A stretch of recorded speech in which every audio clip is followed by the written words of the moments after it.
The law of respect. I believe that everyone is given the same amount of respect and the same amount of trust, but over time, that's either going to grow or it's going to go down for me. So either I'm going to give some people more respect than the others only because they're going to earn it, and some people are going to lose it. Just like the change in your pocket, every time that we have an opportunity to interact, I'm either giving change or collecting more change, right? And now we're either strengthening the relationship or it's getting weaker. I'm kind of in between about what I think is right or wrong, but generally speaking, I do believe it is a two-way street. You can't demand respect and yet not give it. It just doesn't work that way. You have to earn it, and it has to be a two-way street. One of the key points, one of the drivers that I received from the message wasn't about, are you a respectful person? Right. It's, are you a respected leader? And if you're not a respected leader, his point is, that's your fault. That's right. Not the person that is disrespecting you. Because, right. And to hit that point home is, he says, here's how you can tell if you are respected as a leader, right? So Maxwell really is trying to teach us how to be better leaders. That's right. By gaining other people's respect. Right. He talks about the 6 things that you need to have to gain respect as a leader.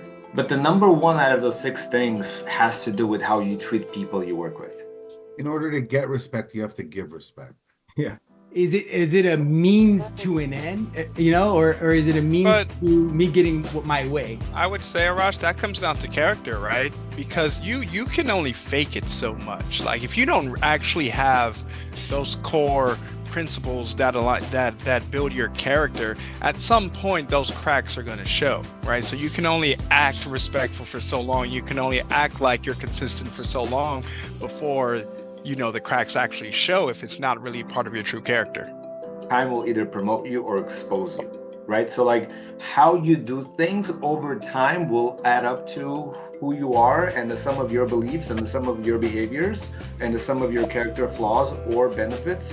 And eventually people will see that. And as an adult, think about it. If you're being constantly disrespected at the place of work, what are you going to do?